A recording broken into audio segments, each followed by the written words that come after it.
guys, welcome back to another episode of Socratic Cinema. My name's Kasey Clark. I'm Charlie Heatherly. I'm James DeLisio. And I'm Haleigh Phillips. And on this episode, we're going to be tackling the movie Little Women. Personally, I liked Little Women. It was a very good period piece. I don't watch period pieces very often because I don't like them. But that's my personal opinion on it. Charlie?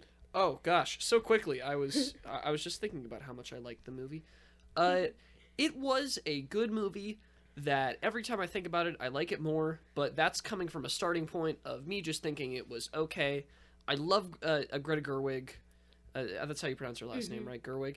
And I love Saoirse Ronan. Did I get it? Did I get it? Let's go! Saoirse Ronan. She's Joe. Okay, I read her name and I was like, how do you say that? So I love Saoirse Ronan and I love Greta Gerwig, and when they work together, especially in Lady Bird, I think they're awesome. I like Lady Bird more than I like A Little Woman when we're judging Gerwig's repertoire of films. Yes. But I do think that this movie was really good, and it had some very interesting messages about love. It had a unique story delivery system, which I think had a similar problem to Irishman, in that I was trying to figure that out while I was watching a movie. Mm-hmm. So I sort of couldn't take in everything as well as I wanted to. A second viewing probably would help with that. But overall, yeah, I thought it was a very enjoyable film. Heartwarming, obviously. Very well acted all around, and yeah, just enjoyable. Yeah. Very nice. Very beautiful. Yeah, I would agree. You're What beautiful about too, you, James. Are you free after the podcast, by the way? We're here until like 9. My first, Nothing good happens after 9. I did not read the book Little Women. I had a very nice time watching it. I went and saw Little Women with my mother. It was a very lovely night. It's a lovely movie. It's pretty. Mm-hmm. It makes you feel very pretty lovely. It's just the best word I can think of. It just made me feel nice, and like a little woman. I don't know why, but I just was hit with these I was randomly hit with these waves of emotion while I was watching it. In completely random scenes, I would just get whoa, and suddenly I'm all teared up, and I don't know why. Really? It was really weird. I had an emotional experience with this movie. But I have a fun story about my viewing experience with Little Women. A little anecdote. Ooh, tell us. I've never heard this one before. No, this is 100% new information for Charlie. So my mother and I went and saw Little Women the day after Christmas, and we arrive at the theater, and they're not letting us in. They're sorry, the theater's not ready yet. You can't go in. So we're like, okay. And this growing crowd of these of middle-aged women is gathered up outside the ticket teller, waiting to go see Little Women. And I'm there with my mom. And then Charlie Heatherly, my co-host, Charlie's mom and his sister walk in. They're also going to see Little Women at this same showing. We didn't realize. So there we are, families of Socratic Cinema. And Charlie's mom comes over to us, and she goes, I think it's nice that you brought your son to see this. And I'm just standing there, and I'm like, what is that? I'm like, what does that mean? Your son also has to watch this movie. And then we get into the theater, and I went to the bathroom, and I come back up, and I'm going up to my seat, and turns out we're sitting right next to Mrs. Heatherly and Charlie's sister. For privacy's sake, and it was great. And so I had a great. The point I'm trying to make is I had a lovely night out with Charlie's mom. I'm announcing my resignation from the podcast. This you put in your 2 weeks notice. I can't believe you made a Yo Mama joke out of that entire thing. Your mother. No, yeah, but I had a wonderful time with Little Women. It made me feel. It's very good. I agree, James. It really is a good word to describe it. Lovely. It's just beautiful as a film. Yeah. I think it was nice. It's a pretty little movie. It is. It's emotional, and it hit its points when it needed to. If that's emotionable. It's, What? You say emotionable. Emotional. I just invented a word. Can I not do that? She's the Shakespeare of our generation. Trump said legitimatize. No, he said delegitimize. Delegitimize. I love that one. We're not a political show, but that's No. funny. I didn't say whether that was a good or bad thing. Well, sure. Okay. Anyways, I'm sorry, we're all very tired. This is podcast number 4, basically. Technically, this is our 4th time through the ringer today. Yeah. We're tired, but we're powering through Yeah, for you. we're here to entertain to you. deliver amazing content. Let's talk about Little Women, and let's talk about Like the movie? the movie. Or, okay, sure, yeah. So, The concept of Little Women tiny takes place. Little Women is a movie directed by Greta Gerwig that follows 4 sisters in like antebellum or like Civil War era America. Yeah. it's the a Civil point I War. wanted to make. It's a very romantic film. Not in the sense of love, but in art. But like romanticism. Like It is a very romanticism, romantic film. Very strong. I felt that throughout the whole movie. It is. It's definitely, that's the whole aesthetic of it. A lot about nature and all that. It felt like you were looking at a painting. Yes. Oh, that's... Yeah. It's very lovely. I concur. The shots. Oh, the Oh cinematography my was gosh. There's something I wanted to talk about with the Cinematography. cinematography later, but it's a movie that follows 4 sisters and the trials and tribulations they go through this time period and the struggles, but ultimately how they're held together by sisterly love, and it's a beautiful story. And I've been seeing this a lot recently. We talked about this in The Irishman. Alfred, you 5th can't say that about women. Our 5th co-host, Alfred. But I've been noticing that this storytelling format a lot in movies where they have one plot line running in the present, quote unquote, and then we get cuts back to the past that eventually catches up to the present at the end of the movie, you know? Like the same thing happened with The Irishman, how we're slowly seeing it catch up to the wedding and then catch up to the present. Mm-hmm. The same thing happens in Little Women. There's like one plot line of Jo, one of the main character's sister, telling her story as a writer, and then we get the lives of the sisters all together that slowly catches up to the present. It's just a nice...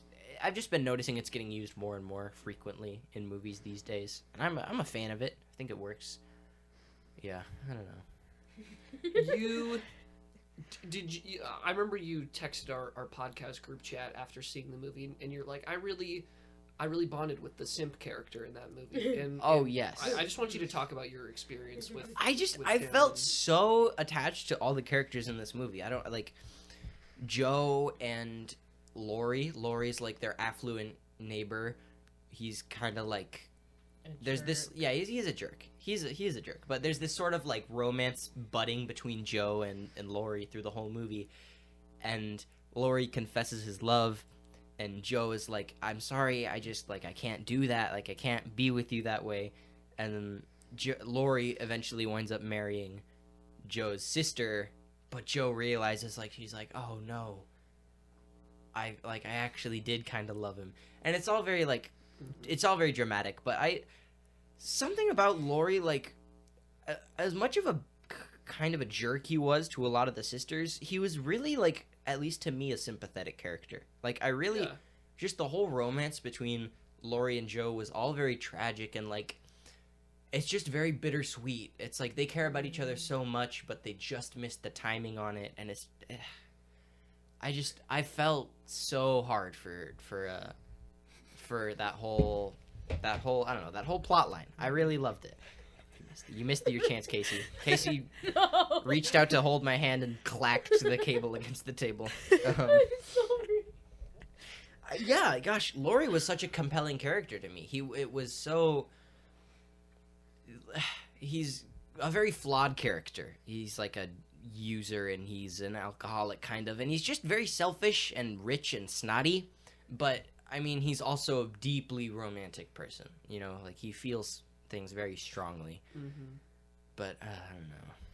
It was, You're so defeated. I don't know, man. The movie like drained me emotionally. He got together with the girl at the end. He got together with a girl at the end, but not not the girl. No, Well, he Joe- liked her more. Joe was saying at the end the only reason why she was loving Lori again was because she was alone, and her mom was like, "That's Oh, not love." That was Yeah. crazy. That That, was line a was word. that whole message on love is amazing. There's this one part where Joe's like, she's like, I believe that a woman doesn't have to just be married and she can be independent and strong, but then she's like, but I'm just so lonely.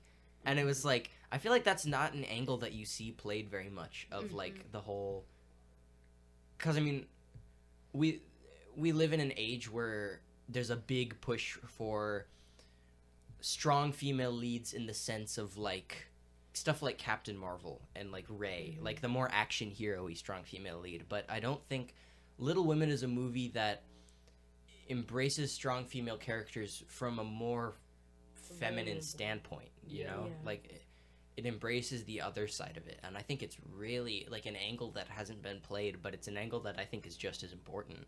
But it was like such a beautiful message to me, and it just was so refreshing. Mm-hmm. Yeah.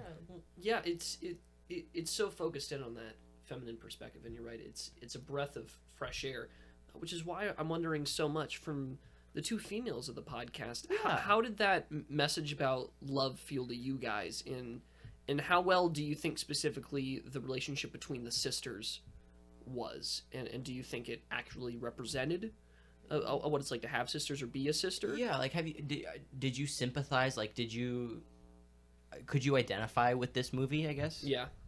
I can say I did. I mean, I only have one sister, but the way that they interacted with one another, you definitely have all those feelings, especially the hatred, but definitely the love as well.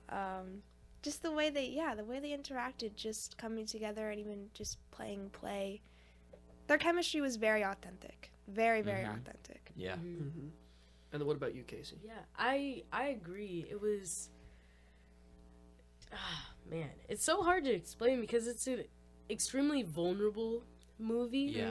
Yeah. But it does vulnerability very, very well. It's like it allows its characters to be vulnerable and to show weakness, but they don't stay in that weakness. Yeah. And so it's very uplifting.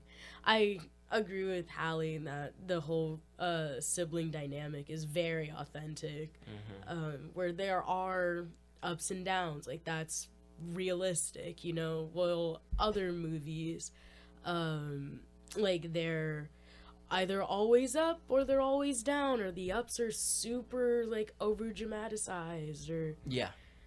that's a word. Okay. It is now. Yeah, we're making Well, it work. Making words. This movie is hard to talk about because it's such an emotional and personal experience. It's hard to articulate a lot of stuff about it. If you haven't seen it, definitely go see Little Women. Yeah. It's a strong recommendation. It had a pretty good opening box office weekend, by the way. Like, this is a movie that is reaching commercial success that I don't think even it knew that it could grab, especially competing with Star Wars. Oh yeah, jeez. Like, I forgot what the numbers was. Or I forgot what the numbers were. Sorry, subject Jamie. verb agreement. I think it was somewhere around. It was either 30 million or like 16 million for opening week at the US box office, which is really, really, really good for such a tiny film. And it's great that films like this, I mean, period pieces and more emotional films that really don't have any action in them, like at all, Yeah. are starting to get a spotlight in this age of superheroes and Marvel and things like that. And it's good that we're getting these fantastic young actors a chance to shine. I mean, because Saoirse Ronan is one of the greatest actors of our generation for being so young, and I think that Timothée Chalamet as well absolutely killed it, and I love saying his name so much. And Chalamet. Oh yeah, he knocked it out of the park, I think. And their chemistry together was something to behold. My only complaint is that their relationship, at least to me, I didn't see visually evolve too much throughout the entire movie, or as much as I would have liked. It sort of always felt like to me that she kept him in the friend zone, and I'm saying this in a very practical sense. She kept him as a friend, and a very good friend at that, while he always had these romantic feelings about her and just Yeah, and I think that was kind of implied that like it was very much like a long con on his end. oh, for sure, which it was never, definitely which long never con. like works. But but I mean, beg to differ, but it's fine. yeah. But to me, I have a very like Timothée man, what can I like the almost Timothée. Yeah, I know. I'm at the almost like familial relationship between the sisters and Timothy is something that is very like I could personally relate to that very clearly. I know exactly what that kind of relationship to have with someone feels like, where they're almost your family but not quite, That was just something that resonated with me a lot just because of my personal life. And it's a dynamic that like that's real and that exists a lot, but not a lot of people really look into. So I was a big fan of seeing that sort of thing on screen. Can we talk about the cast of this movie for a second? The whole there were a lot of big names in this movie. Meryl Streep. Aunt Marge, right? Aunt Marge. Yeah. I'm getting tired of Meryl Streep playing the same cameo role in every single movie. Low-key. Like, I know there was that joke a couple years back where it's like, oh, Meryl Streep, oh, she's so good in that, she's fantastic. She's fine. She's fine. good. She's angry at everyone. Like, sure, fine. Like, this is a movie for the young actors. Mm-hmm. For sure. That's who shines in this. Yeah. I don't even really feel like Aunt Marge really needed to be in that movie a whole lot. Yeah. Her only character She's role was to tell people that women should marry and stop being Yeah, so creative. she's the conservative viewpoint that like fights against Joanne's, more independent viewpoint. I think and who else? Laura Dern was in this movie. Laura Dern. She was amazing. I loved. She played the killed it. mother. She was what they call it? What are they? Marnie? Marmee. Marmee. I loved her character. She was great. She brought love that Marmee. like I don't know, she just brought like you could feel the motherly love. Like all of the actors gave their all for this movie and like completely played into the family dynamic. Like it felt like you were watching a real family, as Haleigh and Kasey were saying. It was a sight to behold. It's because Greta Gerwig knows how to work with female actresses so well, and her. I'm not sure if Lady Bird was her first film. Was it? It was her first breakout. First breakout film. Yeah. Okay. Having Lady Bird as a basis, I think, was a good sort of small area for her to explore that female dynamic in society and the different relationships it has. Little Women is where she lets that shine through and soar, right? I would say that Lady Bird walked so that Little Women could run. Yes, yeah. Emma Watson's character Meg could have been used more, I think. Yeah. She was definitely the least developed of the sisters, and it shows.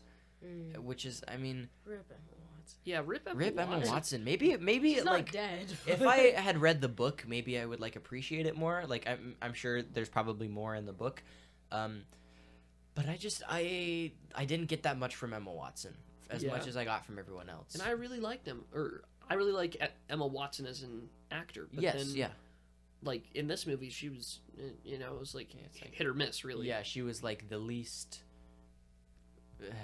Yeah, she was not the. I don't know. That. Yeah, I mean, she wasn't. I don't think she was bad by any means. I just think she was like. She didn't do a bad. She did a good job. She did a good job with what she was given, which wasn't much, Yeah. And just as a general note, none of us have read the book, right? No. Like so, none of us. I read the abridged version. Oh, you Oh, have. have you? Oh. How was it? A while ago. Yeah, I remember enjoying it. I didn't read the actual version, which probably says a lot, but I read the abridged version and it was pretty good. Okay, so I was very confused about this watching the movie, and I'm still confused about it. But it's such a hard problem for me to articulate.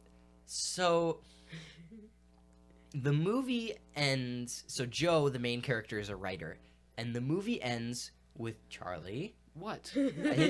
Charlie was like about to start picking at his pop filter. Hold on, I was just trying to get some schmudge off me. Oh, okay, sure, Charlie. But So sorry, let me stop chastising Charlie. Joanne was is a writer. Josephine, not Joanne. Yeah, why'd Joe. you say Joanne? I don't know. Joe is a writer, and the movie ends with Joe writing a book about the lives of her and her sisters and publishing it. And that's the end of the movie. It's like we see the book being made. So the idea is, okay, she wrote a book about the events of the movie. Great, that makes sense. As a movie, that makes sense. Mm-hmm. Is the book about Joe writing the book that is the book you're reading? No.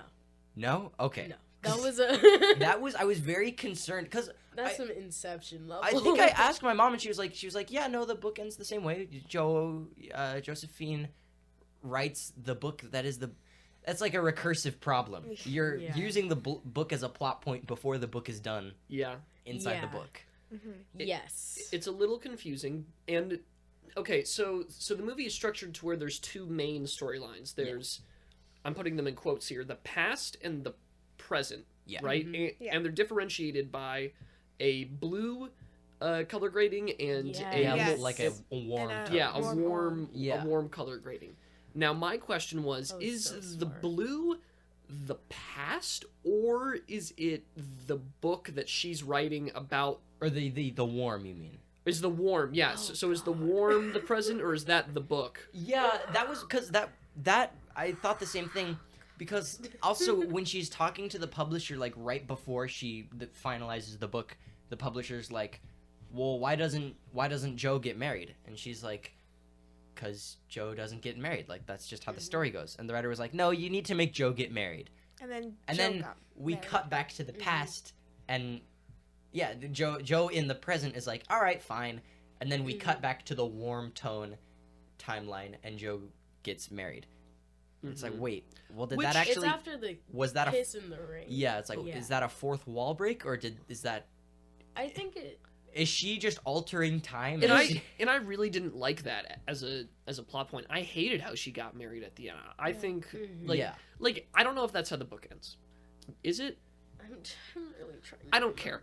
I don't care if that's how the book ends, because movies are not books and they should have creative liberty. The speech that Joe was given before about love was so poignant and so beautiful.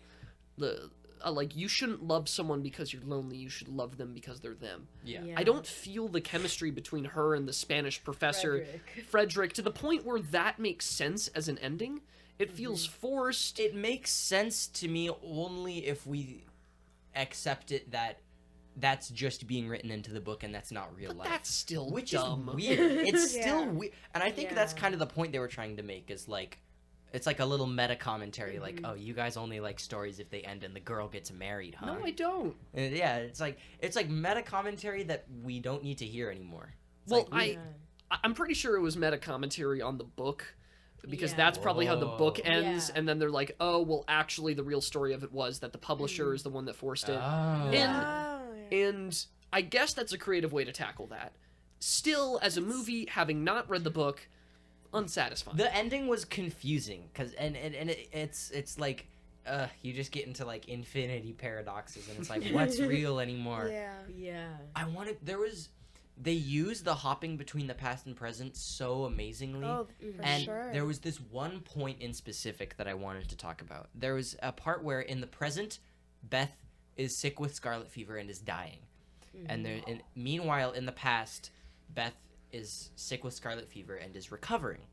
And first you get this shot in the past where Joe like falls asleep with Beth one night, and she wakes up in the morning and she goes down the stairs, and she's like freaking out because she's like, Beth wasn't in the bed when she woke up. And Joe goes down the stairs, and Beth is sitting at the table eating dinner with their mom, and she's all better. And it's so amazing. And then you cut to the present, to the cold timeline, and the same thing happens. Joe goes to bed with Beth, but she wakes up and she comes down the stairs, the exact same shot composition and everything. So you immediately know, like, as soon as I saw her coming down the stairs, like, it clicked. And you come down the stairs and you just see an empty table with the mom sitting there, and like, the movie doesn't need to tell you that Beth died. It uses its cinematography. Right. And that to me is like the epitome of Show Don't Tell. It was Yeah. such an impactful scene, purely through shot composition and camera movement, and you know exactly what's happening, and the movie doesn't need to walk you through it. It was so beautiful. Well, it's not beautiful. It kind of is. It is. It It was- is beautiful. It was emotional. Yeah. It's like that was one of the best examples of cinematography, like good cinematography I've seen in a while. The last thing I can think of like that was what we talked about with the mother's shoes in Jojo Rabbit, Oh, where brutal. where you Yeah. keep on getting shots of the mother's shoes throughout the movie, and then at one point you just see the mother's shoes like hanging off the ground, and you know what happened. Like you don't need anything else. It's things like that. It's the underestimated power of cinematography at work. We're titling the episode that. Yes, that's a long, it's a long That's a name. Fallout Boy title. Do we think Little Women is getting a surprising amount of Oscar talk? I wasn't like when I first saw the trailer for Little Women, I was like, this isn't probably a movie that I'd want to see. But then I saw it and I was like, whoa, this is like as good as everyone is saying it is. I don't. Do you guys think it's gonna win big, or do you think it's kind of peaking? I don't feel like it should win big. I think there was better movies that came out this year, and I think specifically movies about love, at least ones that I liked more. The one that I liked more was Marriage Story. Yeah. And Marriage Story is also being recorded in this block, and I think that was a better movie than Little Women in pretty much everything, Little Women, except for maybe visual storytelling. to me, Little Women is a different kind of love story. Yeah. I would definitely say so, but I just think Marriage Story hit so much harder for me than Little Women did, and it was a lot more impactful. The performances were better in Marriage Story, and I think that if you're gonna give a Best Actor nom, or in the Oscars they split it up into male female, right? So if you're gonna give a Best Actress nom, give it to Scarlett Johansson and not Saoirse Ronan. I would say that Scarlett Johansson did a better job. Well, let's save that for the Oscar talk episode, Yeah. which is And also for the coming Marriage soon. Story and for the Marriage Story episode. Yeah. Our cinematic universe of podcasts Oh is my coming God. together. Yes, the It's SSCU, forming. Socratic Cinema. Wait, Correct. SCCU, Socratic Cinema Cinematic Universe. That's a mouthful. I don't think, for some reason, Marriage Story gives me this intense urge to go get into Jane Austen. Marriage Story. Sorry. Little Women gives me the intense urge to get into Jane Austen. And Okay. I've never read a Jane Austen book. I've never seen any of the Jane Austen movies. But, like, this, I think, may have awakened something in me that I didn't know was there. It's like, I just, like Casey was saying, it's such a vulnerable movie, and it made me feel very vulnerable. And I don't know if this is, like, reciprocated around the table, but I'm not sure what about it. It just came at the right time for the right person for me, and the movie just, like, it just made me so, I related to the movie so much, and it just felt like it was the movie I needed to see. I don't. Dang. Yeah, I don't know. Gosh, I didn't expect. Was it more emotional than Mr. Rogers? Oh my gosh, we've got a lot of great movies coming out. Mr. Rogers is another. I think I'd put, like, the experience I got from watching Marriage Story was probably on par with the experience I got from Little watching. Women. This is like when I kept saying Mega Man instead of Mega Mind. No, I did that a couple times. Oh, the That was experience funny. from Little Women is on par with that of. For me, Really? it's on par Really? with that of Won't You Be My Neighbor, and honestly, I'd say emotionally on par with Marriage Story for me. Like, Whoa. I liked Marriage Story as a movie better, but they both got the same emotional value from me. Okay, interesting. And what do you guys think? How emotionally impactful was Little Women to you in your life? I don't know what to compare it to rate it. Like, I mean, you saw the movies that James was talking about. You saw both right? of them. Yeah. So, I mean, so compared to those, how much did it made you think and feel and? I think what James was saying was right. The two movies, Marriage Story and Little Woman, are different. I feel like for both of them, they did something different emotionally to me, but the level of emotion that I was captivated by was equal. but they did it in different ways. Right. Yeah, that's what I'm feeling. Yeah. Yeah. Like at the base of them, they're both like bittersweet love stories.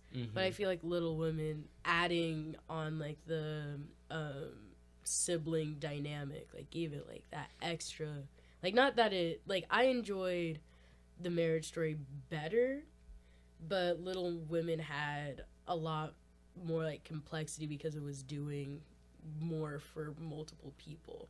Yeah. I think it's also interesting that Little Women doesn't have a traditional plot structure really. It's more like it's almost like a little anthology of like little episodes about it's a lot more of a nuanced story. It's not like here's an inciting incident and here's like their character goal. It's just like you're getting to watch these people just like grow up and develop. It's not like they're trying to accomplish any specific tasks. It's just like it's less of a story and more like a character study to me. Oh, definitely. Yeah. I would say. I think one relationship that is, or at least was one of my favorites in the film, I'm not sure about you guys, but was the relationship between Laurie's, that's his name, the boy? Yeah. His grandfather or father? Yeah. Grandfather. His grandfather and the piano playing Beth. Beth. Yeah, that was very sweet. That was personally, I think, my favorite relationship in the entire film. I'm not sure why. I think it's because I related to it most. Like, I didn't really relate a whole lot to a whole bunch of these relationships in the movie, but that one really stuck with me. And I'm not entirely sure why. I'm not a grandfather or anything. Yeah. But it was just really poignant, and he had to sort of like hide his emotion about the whole thing, but it was very impactful for him to hear, this little girl play the same piano that his deceased daughter did. Like, it was very, very touching. It's so hard to talk about this movie. Like I'm at a loss for words, really. I'm trying to think of what can be said, but it's really a movie you have to go out and see for yourself. I think apparently there's a book by the same author called Little Men. Really? Oh. I don't think that's going to be getting turned into a movie. But yeah, now I'm wondering who Little Men. What I is think that at about? least. Well, let me. Seems like a fan fiction. I don't know. Let's get Jamie to pull it Jamie. up. Jamie. Get Little Men. Little Men. No, but like even as like because I'm fairly sure we can all agree that the movie was mostly intended for a female audience. I mean, even as a guy, I connected very strongly with the complexity of love it showed in the movie, and thought that it did a very good job handling all the facets of it. And I think that's something that a lot of movies about relationships don't often dive into. Is like you said, Casey, Marriage Story handles two, I guess you could say, specific types of relationships of love, while this movie is like you have all these different ways that it can interact with the world around you, and triumphs and tragedies. And for that, the movie should be lauded. It should be considered a fantastic film by those regards. But I mean, just personally, none of them struck me as hardly as Marriage Story did. But that's just me. Yeah, I would definitely put it in my top bracket of 2019. For sure. It's in the upper bounds of the movies I've seen this year, and there's been a lot of really great movies this year. I mean, we got Jojo Rabbit, Won't You Be My Neighbor, Dark Waters, all the movies we've talked about. All the movies, far. Irishman. Now this, man, Marriage Story. There's so many good ones, but Little Women for me sticks near the top. And yes, Jamie has come back from his research. Little Men by Louisa May Alcott. So not the same. Yes. I thought you said that Jane Austen was the one that wrote. No. Jane Austen didn't write Little Women. It's it just separate. but it's the same kind of Wait. same style. Okay, sure. Yeah, Louisa May Alcott wrote Little Women. She also wrote Little Men in 1871. Also called Life at Plumfield with Joe's Boys. Oh. Wait. Wait a second. Pause. Wait a second. What? Huh? I have to. Sorry, Jamie has to The keep extended wait, so is that what the nod to her keeping the rights to the characters was? I bet it is. Oh my gosh. That's what it was. It's been adapted into a 1934 film, a 1940 film, a television series, a Japanese anime. There's a Little Men anime. Let's go. We're watching it. We're reviewing it. After Onegai Muscle, Um, we will be watching. the novel reprises characters from Little Women and is considered by some the second book in an unofficial Little Women trilogy, which is completed with Alcott's 1886, Joe's Boys, and How They Turned Out, a sequel to Little Men. Oh, screw you, Little Women. You don't get the sequel. The Yeah. Little Men do. It's like enough Yeah, with that yeah. feminist stuff. Yeah, we Back tried to The that. plot- patriarchy. The book recounts 6 months in the life of the students at Plumfield, a school run by German professor Frederick and Miss Josephine. Oh my gosh. That's their Sounds like a school. book. Dude, can we have a Marvel Cinematic Universe style, like, Little Women cinematic Women. universe. Yes. I'd be down for LGBT. with that, knowing that that's what Little Men is about. That'd be Like, and- wacky. and that it's not just like the same thing but boys. mhm. Like knowing that it's like a sequel. I am down for a Little Men movie. Sure, give it to Yeah. me. Maybe it'll give Meg something to do. Oh, snap. Meg, her plot. Her boyfriend was Was boring, too. getting Yeah, married. Meg's story arc is get married, be poor. Jeez. That's what it was. It's true. That's I- sad. Yeah, no, well, no, that really is it. Like, all of her problems are sort of solved, like, 75% into the film, and then they don't really Yeah. touch on her. Yeah, the husband's just kind of like, we'll be okay, and then And then That's they're it. okay. yeah, it's like okay, sure, that's it. He's Your like, story's I done." sold the Alright. thing. Oh, I also sold the thing. Oh, we're all good now. Yeah, It's yeah. like, oh, I guess we're not in debt. Yeah. Guess we're not selling the children. But you can have your pretty dress. I mean, you know, a month's week of bread. That's fine. A month's week of bread. A month's week. That's how dumb that guy was. Like, Yeah, wasn't he But he was Laurie's a- tutor? yeah, wasn't he like? You should be getting paid big bucks for that. I But feel he like. sucked at his.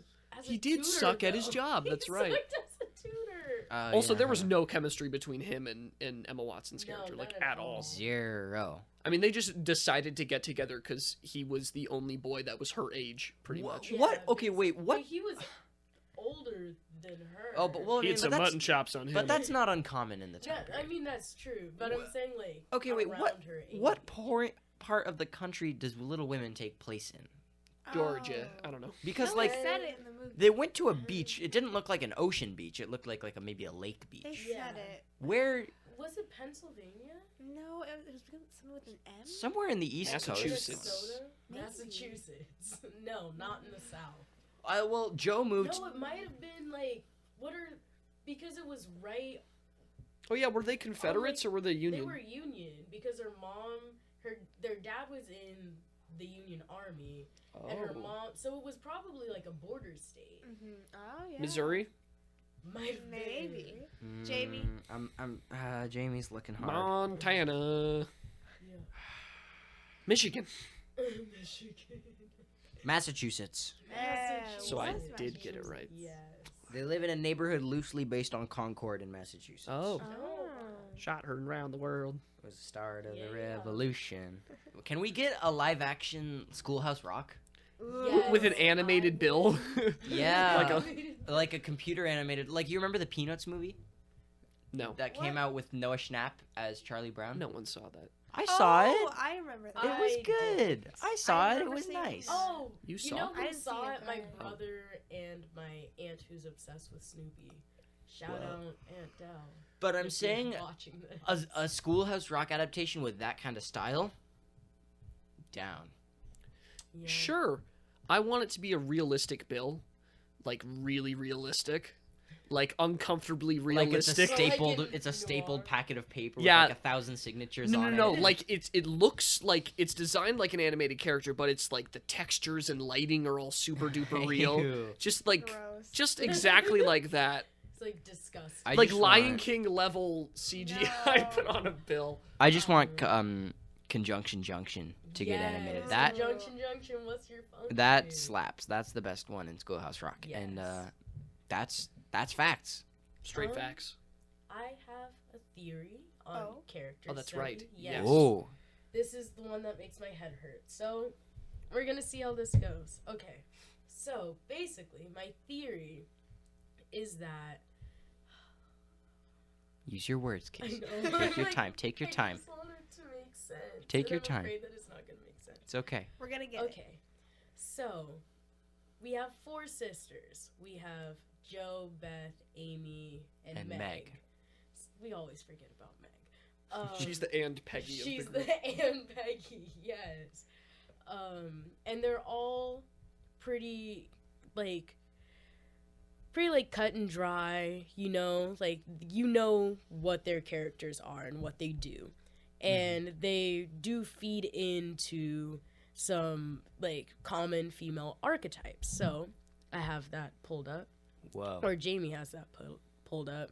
So Joe could be considered the huntress, which is a personification of independent female spirit, which basically is like she's going to do everything of her own volition, Right. and she uses her smarts and her like basically like an Artemis type of like I can do this all by myself, da da da da. Yeah. You know.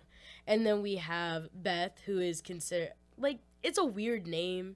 It's like the mystic, but she's basically super introverted. She's focused on like being like within herself, but also being like solid and there for other people. Yeah. And she's kind of like she's not exactly she's like the rock that no one understands. Yeah, Like no she's one like the sees as a glue. rock. Yeah, Yeah. she is the glue. And then we have the queen, which is Amy. She is very she has like a one-track mind. She's looking to like this is what I want. I'm gonna do whatever I like can to like take it. Yeah. And she's very She's very forward, Amy. yes, Yeah. she's very forward, and she's like, I like him, and I'm going to do this and this. And she's very, but that doesn't make her not self-aware. So she's very self-aware while also knowing like what is possible and what is basically like tangible. Yeah. And then we have the mother, Meg, who basically like she has maternal instincts and she just holds everyone down. So Meg is more of a rock, and Beth is more like the glue, because when the mom's gone, then who do we rely on? Meg, mostly because she's the oldest and she has the most experience, but having taken on that maternal like figure, that means she has a lot of like identity issues. I mean, yeah, she's the only one in the book who has any kids, right? Or in the Yes, movie who has yeah. kids. Yeah, that's really I mean I all like archetypes and stuff is my jam. So that was like really cool. I love that kind of stuff. What's my question that I'm trying to say? Did you like come up with those archetypes, or are those like Oh, those are just I pulled up a because I also like archetypes, and I knew that they have specific names, so I Yeah. figured I'd put like a name to it. So I just looked up a list, Oh, okay, and gotcha. Yeah, because I pulled the list. Forbes, get on this. Like, come Yeah. on. Ew, hot take. Do I hear a video essay? No, So much work. It's a lot of work, but I mean maybe. maybe. maybe there'll be some new ones coming out soon. I yeah, don't know. possibly. Who knows? I don't know. But I'm not it's sure. it's only interesting to like look at them that way, because you see some some of the sisters like Meg and Amy lean into their archetypes, while like their archetypes within the like socioeconomic standards and expectations of femininity in that time period. So as a queen, not Meg, Amy Amy embraces the fact that I'm going to marry rich, and I'm going to like make the best life for myself so I can support my family. Right. And then Meg leans into being a mother, because that's the only way that she can be happy. She even says to Joe, I believe, on the day that she's like getting married, along the lines of, I'm not going to be happy if I stay here. Right. Like I have to move on to this next like part of my life. Mm-hmm. Well, Joe, who throughout the movie, I don't know if it was just me, but she's very she kind of has Peter Pan syndrome. Like, she does not want to grow up because change scares her. Yeah. And you see that throughout, like, especially on going back to the day where Meg's getting married, she's, like, completely distraught and, like, oh, we can just run away together. And just, like, she says, like, I can't believe childhood's over or something. She's like hanging on to the sister thing the most throughout all of it. Because for Joe, who's very about, like, being independent, and even when you see, like, how she is around Meg with Laurie and her husband and whatever. Like, when they go to the theater, when they go to the theater and it's Meg, Joe, Laurie, and the tutor guy that Meg eventually marries. Yeah. Like, she's very like, no, like, don't hang out with them. Like, you're hanging out with me. Type Yeah, of thing. Joe, like, takes Meg away from the boys. That's good. Yeah, because essentially, for Joe, when you grow up, you lose your freedom. Like, you have this certain protective freedom in your childhood, especially being in such of, like, a liberal household. And in your family. Yeah. And as soon as you start to, like, take these steps outside of that, then you start to lose everything that Meg, as the huntress, in quotes, like, holds dear, is her independence. Because once you get married, you're losing your independence to a man. Ooh. And, like, all this stuff. Whoa. And then, who's the other? Oh, Beth. Sorry. Yeah, but I mean, Beth. Yeah, Beth's really straightforward. She just holds everyone down. Yeah, absolutely. And even as, like, kind of grim as it sounds, like, through Beth's, like, illness and death, like, the rest of the family is brought together, kind of, you know? Mm-hmm. So even though, like, really Beth's biggest impact on the story is her dying, but even that fulfills her. Yeah. I don't mean that in a funny way, but, you know, but, like, even that, like, fulfills her archetype, her character role, I guess. Mm. And even... Oh, sorry. No, I wasn't going to say anything. Okay. Because even from the beginning, where they have the... I believe it's when they're prepping for the play, and they're getting all, like, the letter... Like, they read the letter from their dad, and Beth says, oh, I just want everyone to be, like, together on Christmas. And I believe it's Amy's like, oh, Beth's perfect. Whatever. Yeah. And that's just a very good line to describe Beth as a character, that what she is and what she has done for the family is keep them together. Mm-hmm. And to, like, pull them together, even in death and even in life. And she does that as a whole with the entire family, and as with, like, singular people, like how she inspires Joe in her life and in her death to write. Yeah.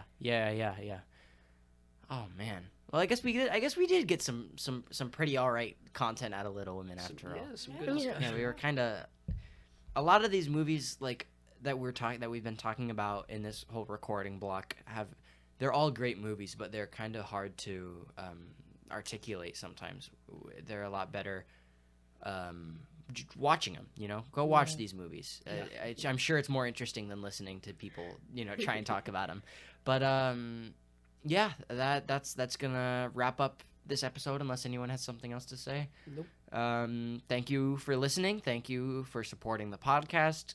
Spread the word. Tell your friends. Follow us on social media. Check us out on other platforms. And we have been Socratic Cinema.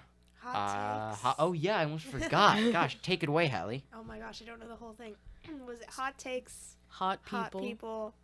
Hot movies. Hot movies. Wow. Okay. Yeah, it's a hot takes, hot people, hot movies. It's a 3-pointer. All right. You want to sign us off, Haleigh? Adios. Adios.